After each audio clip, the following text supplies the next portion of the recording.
salaama daawadayaal halkani waa channelka wararka ee Somali News ku soo dhawaada timinteena maalinimo qodobada ugu waaweyn idinkugu soo gudbin doonana waxaa qaybka Ra'iisul Wasaare Roble oo fariin degdeg ah u diray madaxda maamul goboleedyada iyo sidoo kale midowga musharaxiinta si doorashooyinka dalka ka socda loo dardargeliyo qaar ka mid ah madaxda maamul goboleedyada oo sheegay inaysan wax booba ku hayn doorashada dalka ka socota isla markaana habraacyadii loo dejiyay ku wadaan midowga musharaxiinta mucaaradka oo albaabkaas ka soo xirma kadib qalad ay sameeyeen muxuu yahay warka haya idinkugu soo gudbin doona madaxweyne Farmaajo oo ku dhawaaqay tilaabaha ay qaadayso dawladda federaalka ee Soomaaliya oo la xiriirta Soomaalida ku dhibaataysan dalka Liibiya iyo sidoo kale wararkii ugu dambeeyay Baydhabo oo xalay ay ka dhacday xafladii 3 sano guuradii ka soo wareegtay markii Koonfur Galbeed loo doortay lafta garan ayaan warkeena ku tabin doonaa u diyaar garooba qodobadaas iyo kuwa kale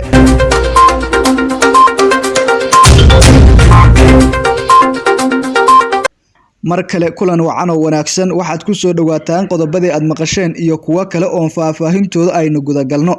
haddii aynu ku bilowno ra'iisul wasaaraha xukuumadda xilgaarsiinta Maxamed Xuseen Roble ayaa sheegay in doorashada dalka ka socoto qaabka ay u socotay inaysan ahayn sidii loogu talagalay madaxda maamul goboleedyada ayuu ugu baaqay in la dedejiyo si looga gudbo xaaladaha geedi socodka doorashooyinka ee xilligan Soomaaliya ku jirto Roble ayaa sheegay iyadoo aan laga tilaabayn daafurnaanta iyo xasiloonida loo baahan yahay in la dhaqaajiyo doorashada si waqtiga socdo looga faa'iideyso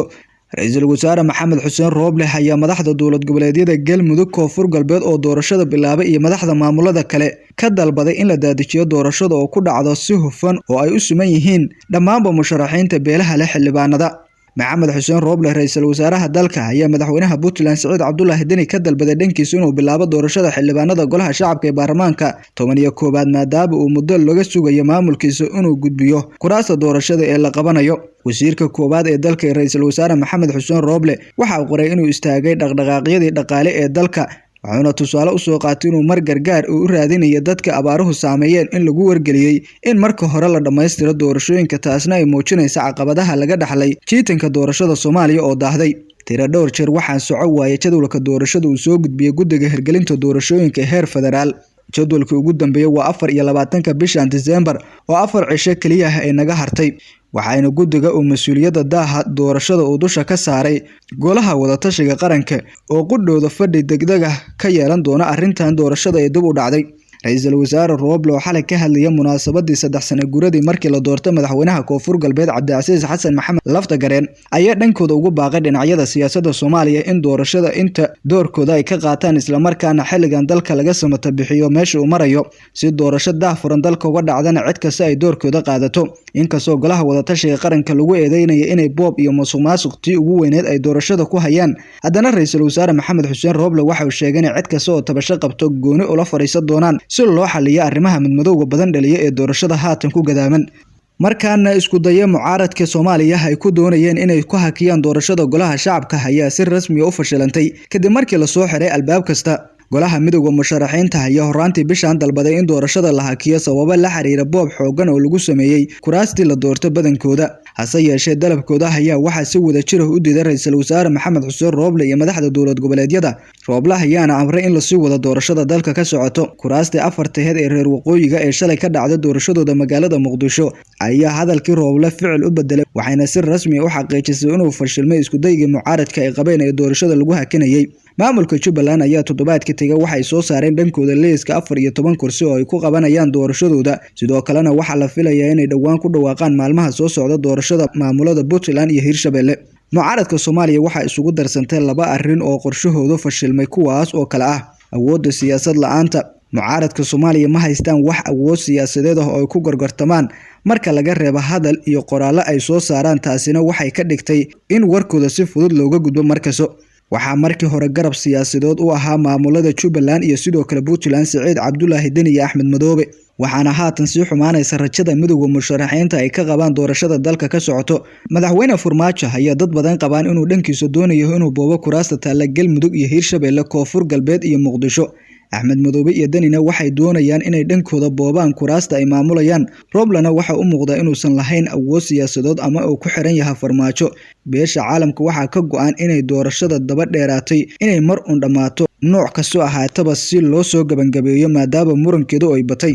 midowga musharaxiinta ayaa dhankooda xilligan waxaa ka dhex bilowda kala furfurnaansho dhanka siyaasadda ah oo dhankooda aragtiyada ka soo baxaya ay ku kala qaybsan yihiin. doorashada dalka ka socota Rooble ayaa cadeeyay inaysan xilligan jirin boob lagu hayo balse loo baahan yahay in wadadii hore lagu asteeyay loo maro. ma badna rajada midowga musharaxiinta ay ka qabaan inay ku guuleystaan xilal sare oo dalka haddii doorashada sida ay ku sii socoto lagu wado, balse dad badan ayaa qaba in maalmaha soo socda in wax isbedeli doonaan haddii uu dhaco shirka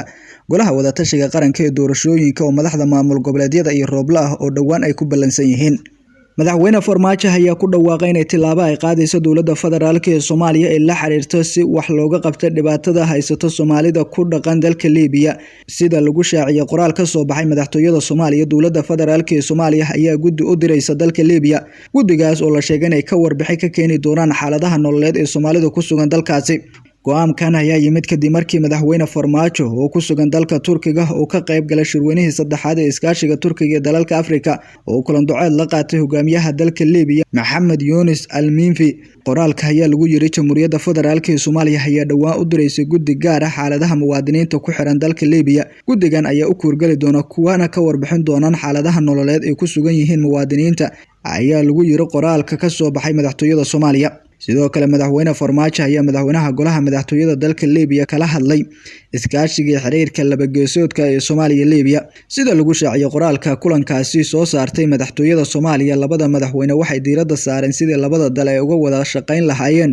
iskaashiga dhinacyada isku socodka amniga iyo siyaasadda. madaxweyne Farmaajo ayaa weli ku sugan dalka Turkiga waxaana halkaasi kulamo kala duwan kula qaatay madaxda Turkiga iyo madaxweynayaashii kale ee ka socotay dalalka Afrika. dhalinyarada Soomaaliyeed ee ku xiran qaarkood ee dhibaatada xoogan ku haysata dalka Liibiya waxa dhamaantood inta badan bay u tageen halka tahriib oo ay uga sii gudbayaan dalalka Yurubta, kuwaas oo lagu warramaya inay dhibaato xoogan ku haysato meelaha ay ku sugan yihiin oo cid ka warhaysa aysan jirin. ugu dambeyntiina haddaan magaalada Baydhabo aadno ee caasimad ku meel gaar u ah maamulka Koonfur Galbeed xarunta gobolka Baay, waxaa xalay ka dhacay munaasabad lagu dabaaldegayo 3 sano guuradii ka soo wareegtay markii madaxweynaha Koonfur Galbeed loo doortay Cabdicasiis Maxamed Xasan Laftagareen. waxaana munaasabadaas ka qayb galay ra'iisul wasaaraha xukuumadda xilgaarsiinta Maxamed Xuseen Rooble, madaxda maamulada Galmudug, Puntland Saciid Cabdullaahi Deni iyo sidoo kale Axmed Cabdi Kaariye Qoorqoor iyo mas'uuliyiin kala duwan oo ka socotay dowladda federaalka ee Soomaaliya iyo qaar ka mid ah maamulada kale ee dalka. munaasabada waxaa khudbada ka jeediyay mas'uuliyiintii kala duwaneed ee ka qayb gala halkaasi,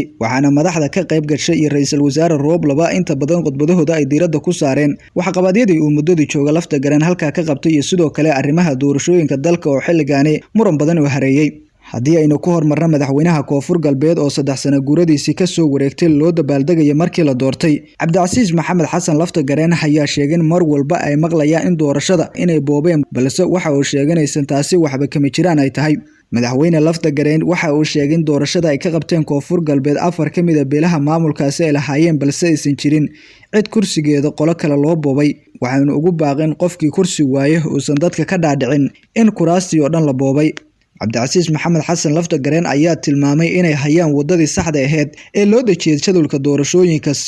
si doorasho hufan ay dalka uga dhacdo sida uu sheegay. dhinaca kale madaxweynaha Galmudug Axmed Cabdi Kaariye Qoorqoor oo dhankiisa goobtaasi ka hadlay maruu arrimaha doorashooyinka ka hadlaya ayuu sheegay in aan la isticmaalin ereyga waa la dhacay ama waa la boobay ee doorashada, isla markaana waxa uu tilmaamay in ereygaas kaliya adeegsadaan dadka kuraastii hore ugu fadhiyeen waaye waa sidoo hadalka u dhigay. waxa uu sheegay in doorashooyinka sii soconayaan isla markaana dhaliilaha taaganka maamul ahaan ay wax ka qabanayaan, isla markaana qof kasta oo kursi waayo uusan dhaliilin doorashado dhan waa sidoo sheegay. ugu dambeyntii waxa uu sheegay inay doonayaan in doorashada la dedejiyo diyaarna u yihiin inay dhageystaan dadka tabashooyinka qabo ee doorashooyinka. dhinaciisa madaxweynaha Puntland Saciid Cabdullaahi Deni oo munaasabadaas ka hadlayay mar ay arrimaha doorashooyinka ka hadlayay waxa uu sheegay inaysan jirin dhinac loola leexda doorashooyinka dalka ka socdo, balse ay muhiim tahay in la saxo waxa jiro. waxa uu ka digay abaabulka ay wadaan midowga musharaxiinta ah inay dhisaan golo qaran, waxauna sheegay inay yihiin kuwaasi kuwa doonaya in dib loogu laabto teendhadii cartay ee dalka Djibouti oo sheegay in dowladani waqti badan dhismaheeda la soo galiyay isla markaana aan loo baahnayn in dib loo celiyo. kuwa ayaa mar walba dhahaya nidaamkan la iska daayo oo golaha la sameeyo,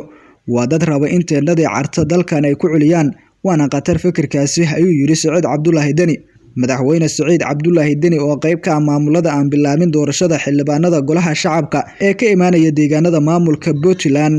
ayaana xalay ra'iisul wasaare Roble ku amray inuu sida ugu dhaqsiyaha badan maamulka Puntland u bilaabo xildhibaanada golaha shacabka si doorashada waqtiga loogu talagalay aysan uga dib dhicin. Hogaamiyaha Puntland oo dhankiisa ah musharax madaxweyne ee Soomaaliya ayaa la rumaysan yahay inuu xildhibaano taabacsan soo saari doono maadaama doorashada haatan dalka ka socota inta badan ba lagu eedeynayo in boob qaawan lagu hayo balse mas'uuliyiinta golaha qaran ee doorashooyinka ay iska indhatirayaan arrintaasi tilmaamayaana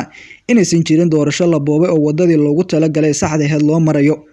Ra'iisul wasaare Roble oo dhankiisa xalay halka khudbada ka jeediyay waxa uu xusay in cid kasta oo tabasho qabta doorashada ku saabsan laga xalin doono dhinacyada siyaasadda Soomaaliyana ugu baaqay inay kala shaqeeyaan doorasho xasiloon inay dalkani ka dhacdo. Inta ayaanu ku soo afmarinaa saaxiibayaal taminteena maalinimo aad kala socoteen channelka wararka ee Somali News. Warkan war lamid intaan kulmi doono qiyaaray waxaan idinkaga tagaynaa nabadgelyo.